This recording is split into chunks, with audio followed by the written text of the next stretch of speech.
Ang unang misteryo hantod sa ikapitong misteryo anang langob sa udlom ato sublion pag istorya karon. Kalabira sa tao nga panahon pa sa gubat sa hapon mauraw tayo kung tanahon. Na ay nagpabilin nga tanghaga aning sa paa nga sobra na siguro 20 ka tuig hantod karon wa pa masulbat. Mga ondoy, mao ni ang sapa mga kaondoy ang nagdugtong dito sa udlom. Gamay ra kini siyang sa paa pero daghan ang kinabuhi nakalas ani.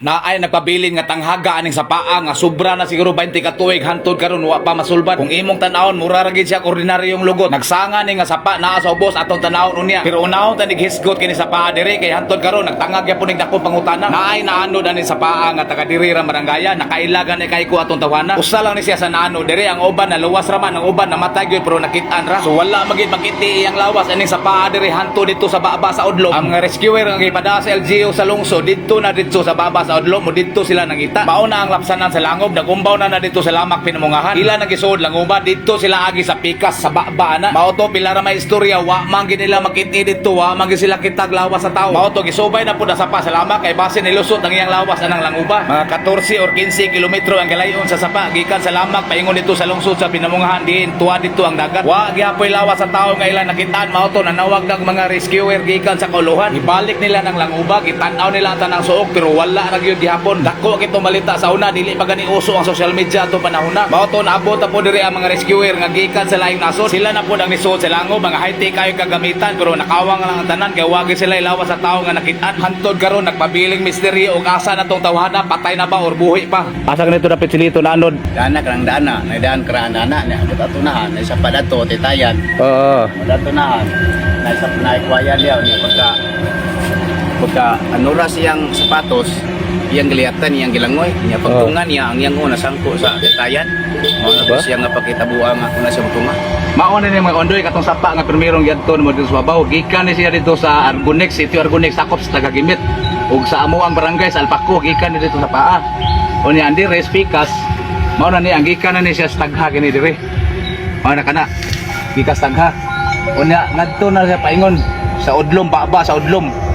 Mauna na diha daghan king naandod aning sa paa. Mauna nga ang uban nakit-an, ang uban wala. Kana sa unahan, mauna na ang baba sa udlom unya kanang buntod nga ni si Will, maunang nagumbaw dito sa lamak. Sao naman lang kung wala na buslot diha, maglunod pang gini diri napita kay mura man ni siya nakawa. Istorya pa atong interview na ko sa babaw, kung muburak ang tubig gikan sa Tagha, mubalik ang tubig kay paingon sa Argonex kini sa paa. Di siguro katog soyot sa tubig ang bangag sa langob ba. Maayo gikay mumugna ang atong Ginoo. Gibuhatan gini ang bangag diha aron dili maglunok diri napita. Unya kini sa paa gikan sa Tagha, diri pod daanod ang Tagamua, Tagalamak, amigo ra to nako. Namatay gid in taon to siya ay pero maayo na lang kay nakuha man ang iyang lawas. Katong una na kong gisgutan nga wagid makiti hantod karon daghan kay nga kahaka nga istorya. Basin kuno buhi ra gikuha sa mga engkanto og naapuyo ang languba. Ang unang misteryo nga akong gisgutan ato pirmiro na kong vlog katong huwamana na siya mga gamit sa kasal. Ug mao po niya ang ikaduhang misteryo nga naay tawo nga naano diri wagid makiti hantod karon nga 20 kapin ka tuig na ang nakalabay. So mao na to mga ondoyno ang ikaduhang misteryo nga naglimin aning langob sa udlom.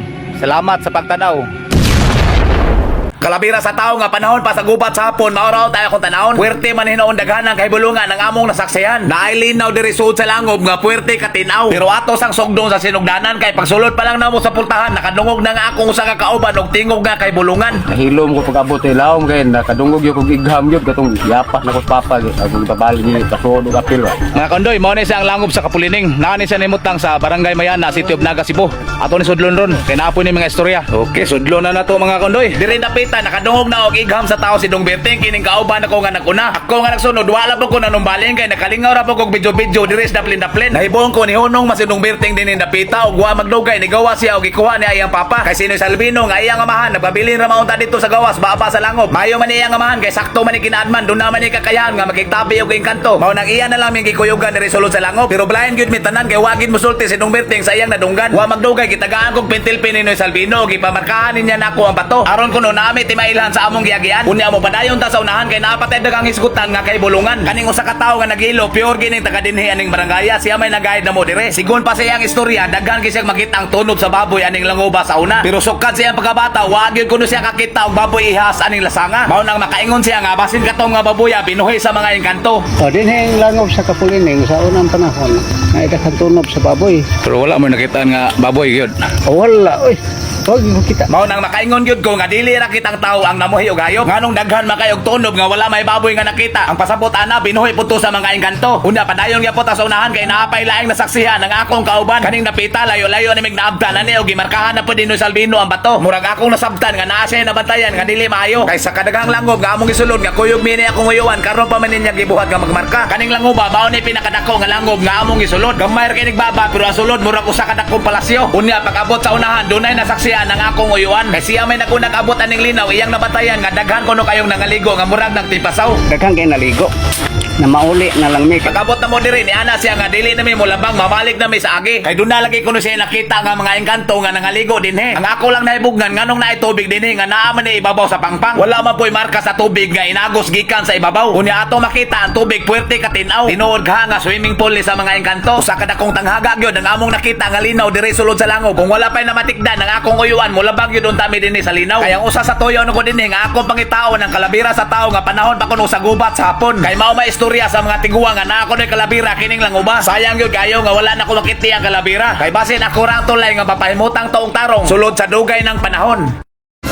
Ang unang misteryo, hantod sa ikapitong misteryo, anang langob sa Udlom ato sublion pag-istorya karon. Mga kaundoy, niya ako ni sa pasalamat katong akong unang vlog nga anhi mo agi ang barko ni Maria Kakao. Istorya pa sa makaraan, itunong kuno na akong tinguan. Niya akong atngan. Ako ning usbon pag-istorya karon para atong wala kasubay sa akong mga video gikan sa unang misteryo, hantod sa ikapitong misteryo, anang langob sa Udlom. Ang unang misteryo sa akong i-upload nga video kanang langoba huwamana na sa una. Naay mga hikay sa mga tao sa una, anahan diha manghuwam og mga gamit. Pareha na mga plato, kaldero, kutsara, tinidor, kawali ug uban pa. Ug naay kaslon pwede ka diyang manghuwam og buda sa kasal. Unya sukad atong dunay nang huwam diha nga wala na giuli, wala na gina sila nagbuhuwam og usab diha. Unya ang ikaduhang misteryo katong tawo nga naanod sa baha didto sa sapa sa tubag tubig. Dudahan to siya nga naa na nabili niyang lawas na lang uba. Kay kining sapa sa lamak paingon dito sa lungsod sa Pinumungahan din tuwa dito ang dagat. Isubay ni sa mga rescuer pero wa gyud makiti ang lawas. Sobra 20 ka tuig na nakalabay nagpabiling tanghaga ang iyang pagkawala. Mga kondoy, akong giari ang sapa sa lamak kay taming ginagbaha. Ang ikatulong misteryo ang kining sapa gikan niya ng langob sa Udlom nga gingon sa mga karaan nga muagi daw dinhi ang barko ni Maria Kakao. Itunong na nila kusog king uwan unya kusog king baha. Pero sa panahon karon imposible na kay na. Tungod sa mga tao nga kuwang na kayo sa pagtuo niya daghan na kay bugal-bugalon. Unya mo tuomog sa dili kanang gabing dako maglain na panahon magsigig uwan magdisko na diha lang uba. Ang ikaupat nga misteryo katong naay 13 ka tawo ni suod diha baba langob sa Udlom. Ang mga tao sa una hilig pagay na mga habak anting-anting mao to ilang gikuha dire. Ang nabuo ka tawo nabilin na dinhi baba sa langob ang tuluray ni sulod. Pero subo lang pala dongon kay ang duha ray nakagawas ang usa na habilin sa ilaw. Usa ka dakong misteryo ang nahitabo sa 13 ka tawo kay 12 na lang sila paguli nila sa ilaha. Ang ikalimang misteryo katong kusuging kamatay dinhi sa barangay Tagagimit sa una. Unya naani na himutang ang baba sa langob sa Udlom. Ang ipasingin lang sa katawan kining marmol kay sukad gikwari ni siya dili mautdan og patay kada semana. Naani siya na himutang duor ra gyapon na nang baba sa langob sa Udlom. Sulod sa di mo minus tulo ka buwan naagi mamatay kada semana ani barangaya. Kung dili tulo duha or usa mautong ipanampitan ni siya atong bantugan nga tambalan diri sa una diha na ni hunong ang kamatay. Ang ikaunom nga misteryo katong dunay tawo nga gitaguan og nawala dire. Nahitabo ni di mo minus 50 ra ka metro sa gilayon gikan na ng baba langob sa Udlom. Nakakita to siya og hawo nga puti diri lugara. Iya kining gisunod-sunod hantod nga naabot sila atong kahoy nga dita. Gituyok-tuyok siya katulo atong hawo dito sa kahoy. Nawala og kalit ang hawo pero dunay babae ni sugat niya. Siguro mura na pud siya gilamag gipasakay siya ka auto atong babae. Dito sila napunta atong murag syudad og dunay dakong palasyo. Ipakaon siya lugaw dito pero wala gyud siya mukaon kay naa siya una-una basig dili na siya paulion. Mao tong gubot na kay ang mga tao diri saba na sila bisag unsa na lang ilang idukdok. Nawala siya pagkabuntag giuli ra pud siya pagkahapon. Ang ikapito nga misteryo katong naay daghan kay gansa nga manggawas dinhi baba langob sa Udlom. Magsubay-subay sa sapa ug mosaka pagani diha ibabaw sa yuta. Unya gukuron sa mga tawo nga namuyo diri mudagan mga to paingon baba langob sa Udlom. Ginsa man gyud diha ang tagiya atong kansaang anong anna man sila mo paulian ang langoba. Kanang mga pangutanaha usagi na kadakong tanghaga. Mauna tanan akong pag-review mga kanoy gikan sa unang misteryo ngadto sa ikapito. Nga kining langob sa Udlom depende lang sa motoo usag yun ni ka misteryoso.